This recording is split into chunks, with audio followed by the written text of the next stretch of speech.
Hello दोस्तों, आप सभी को हैप्पी दिवाली। आज हमारे दिमाग में खुरपाती आइडिया आया है। आज हम लोग चल रहे हैं पेट्रोल बम बनाने। देख रहे हैं कि कैसा होता है पेट्रोल बम, कैसा इसका धमाका होता है। तो आप सब वीडियो से बने रहिएगा, पूरा वीडियो जरूर देखिएगा, कितना मज़ा आने वाला है।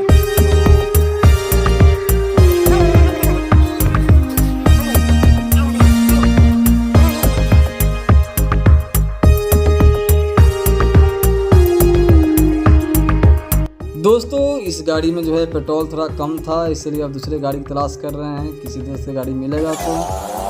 और एक और गाड़ी मिल चुका है, देखिए इसमें से हम पेट्रोल निकाल रहे हैं। पूरी वीडियो सब लोग पूरा बने रहिएगा और बहुत ही मज़ा आने वाला है। धमाका आप एक बार ज़रूर देखिएगा, कितना धमाका होने वाला है इस बम से। करने जा रहे हैं, देखिएगा हैप्पी दिवाली आप सबों के साथ मनाएंगे। कुछ बड़ा धमाका वाला हैप्पी दिवाली। मैं हूँ अनुराग, है जो है क्या कहते हैं राहुल है, और यहाँ बबलू है, और मेरे पीछे पुष्पा आ रही है, और एक लड़का जो है कतना बहुत जसलो का रहा है। देखिए हम लोग यहाँ पे जो है बम खरीदने आए हैं। लो अंकल, थोड़ा बम देना।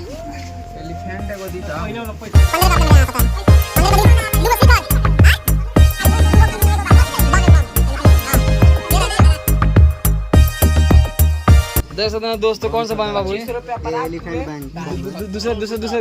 पैक दीजिए। लूज हो गया, लूज ना बढ़ की तो पैसा वैसा कुछ ना दिया। कस क्या बात, पहले पैसा दीजिए उसके 25 रुपया भाल बोला है।